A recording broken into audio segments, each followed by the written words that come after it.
Hello friends, welcome to edu study. आज हम लोग ग्रामर में कुछ टर्म्स को समझेंगे। ये टर्म्स हैं फाइनाइट वर्ब्स क्या होते हैं, नॉन फाइनाइट्स क्या होते हैं और सिंपल सेंटेंस क्या होते हैं। तो आइए एक एक करके हम इनको समझने का प्रयास करते हैं। सबसे पहले हम समझेंगे कि फाइनाइट वर्ब्स क्या होते हैं।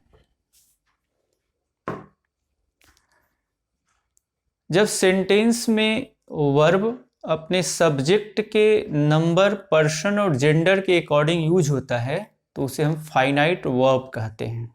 आइए कुछ एग्जांपल्स की सहायता से इसको हम समझते हैं। He writes a letter. अब इस सेंटेंस में ही प्रोनाउन है थर्ड पर्सन का और ये इसका जेंडर मैस्कुलिन जेंडर है और सिंगुलर नंबर में ये है, इसलिए इसके साथ जो वर्ब है उसको भी सिंगुलर नंबर में करने के लिए राइट में एस ऐड किया गया है। तो इसलिए ये सेंटेंस है ही राइट्स अ लेटर, जो कि सिंपल प्रेजेंट टेंस में है। सिंपल प्रेजेंट में है ये।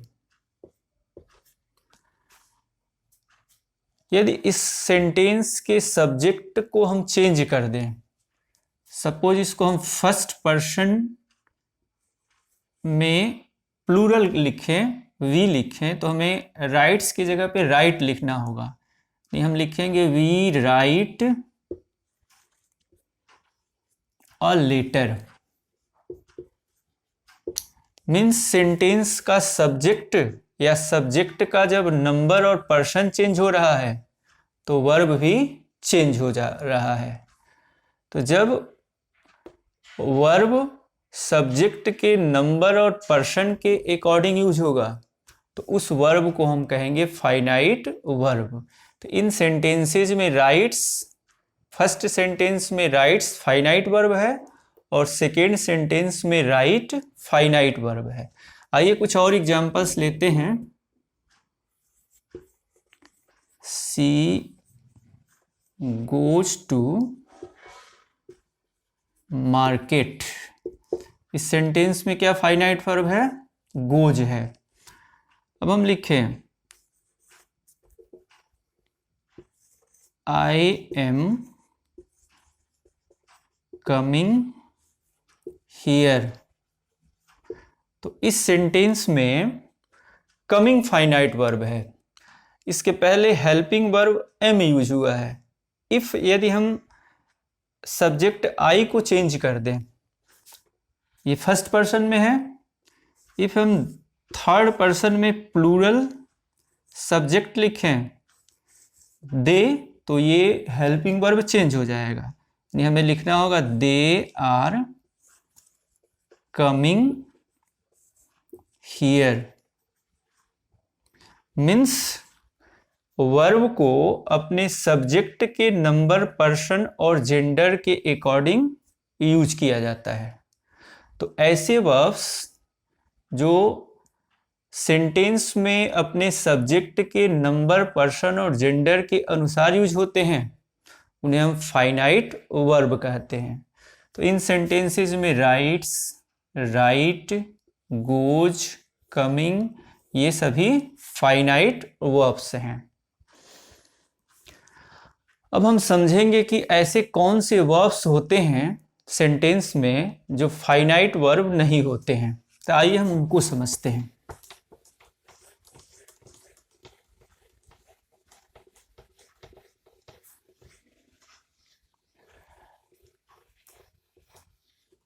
ऐसे वर्ब्स को हम नॉन फाइनाइट्स कहते हैं। नॉन फाइनाइट्स, या इनको हम एब्सोल्यूट वर्ब भी कहते हैं। Absolute verb. मीन्स ऐसे वर्ब, सेंटेंस में ऐसे वर्ब जिन पर सेंटेंस के सब्जेक्ट के नंबर पर्सन का कोई भी प्रभाव नहीं पड़ता है, वो नॉन फाइनाइट्स होते हैं। नॉन फाइनाइट्स 3 तरह के होते हैं। First, infinitive. Second, gerund. और थर्ड होता है पार्टिसिपल। ये वर्ब से ही फॉर्म होते हैं, लेकिन इनको वर्ब नहीं कहा जा सकता है और इन पर सेंटेंस के सब्जेक्ट का कोई प्रभाव नहीं पड़ता है। अब ये पार्टिसिपल्स भी 3 तरह के होते हैं। प्रेजेंट पार्टिसिपल, पास्ट पार्टिसिपल और परफेक्ट पार्टिसिपल। अब एक एक करके हम सबको समझेंगे। सबसे पहले हम देखेंगे कि इन्फिनिटिव क्या होते हैं।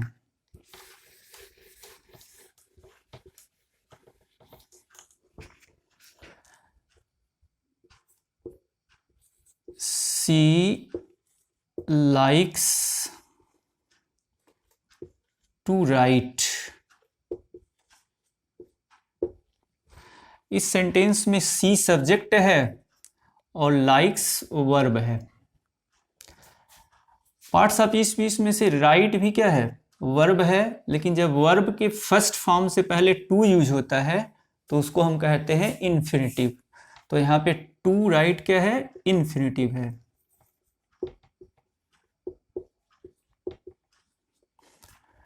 अब इस सेंटेंस के सब्जेक्ट को यदि हम चेंज करें तो दे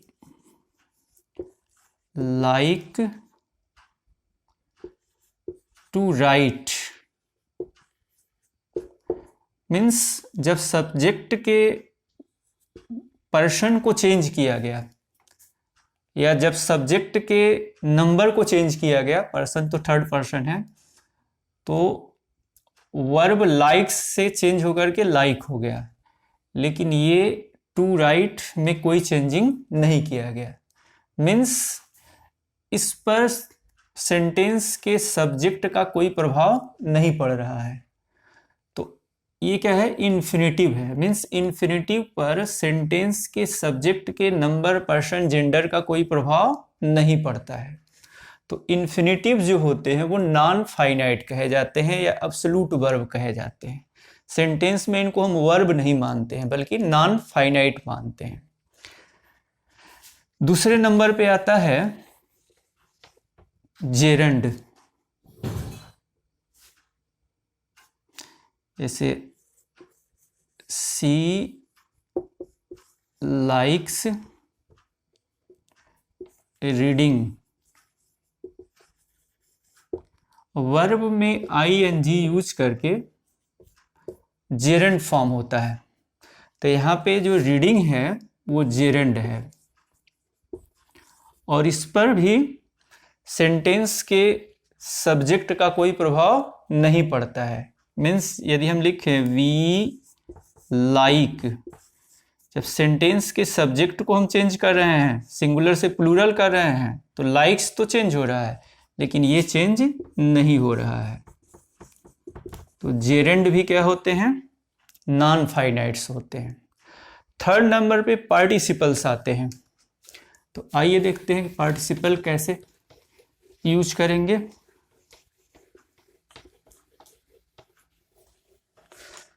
जैसे एग्जाम्पल है, entering the room I saw him.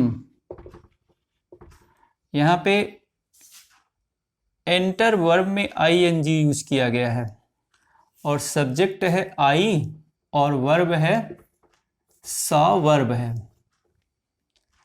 Entering जो है वो प्रेजेंट पार्टिसिपल है।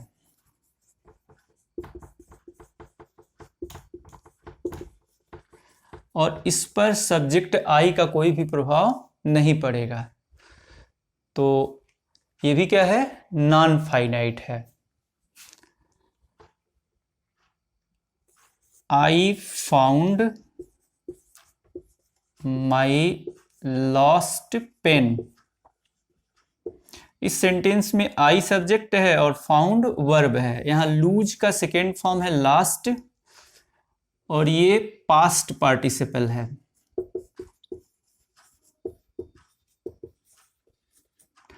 पास्ट पार्टिसिपल एडजेक्टिव का काम करते हैं। पेन नाउन को क्वालिफाई कर रहा है, इसलिए जो पास्ट पार्टिसिपल होता है वो एडजेक्टिव का काम करता है। तो प्रेजेंट पार्टिसिपल, पास्ट पार्टिसिपल और परफेक्ट पार्टिसिपल होता है। जैसे हैविंग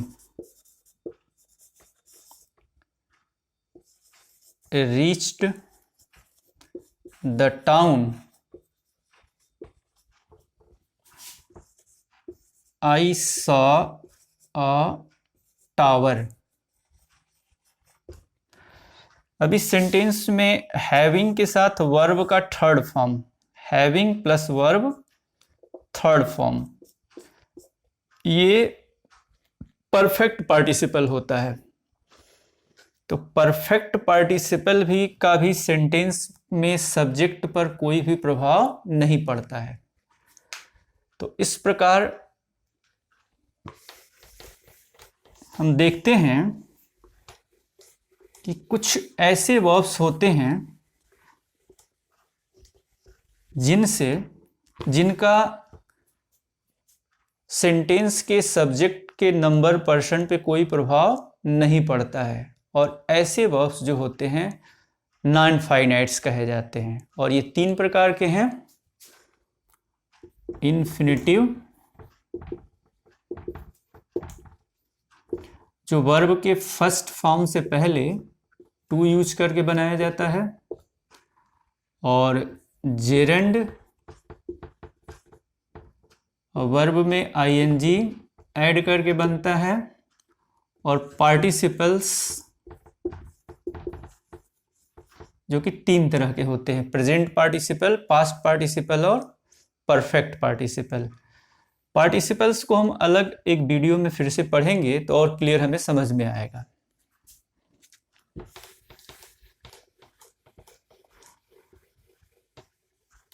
आइए हम देखते हैं कि सिंपल सेंटेंस क्या होता है।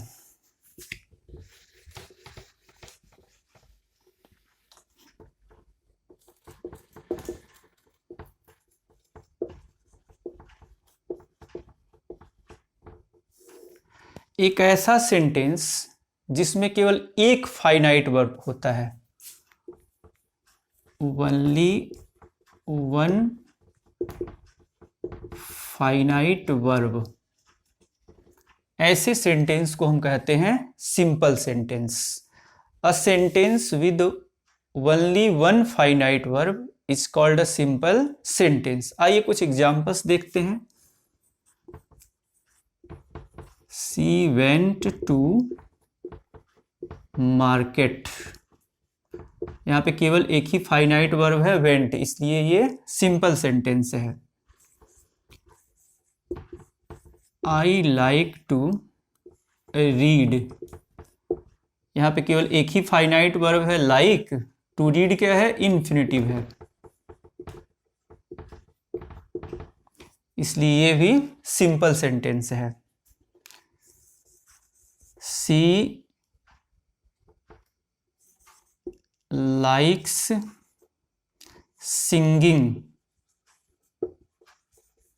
यहां भी एक ही फाइनाइट वर्ब है लाइक्स, सिंगिंग जो है वो जेरंड है।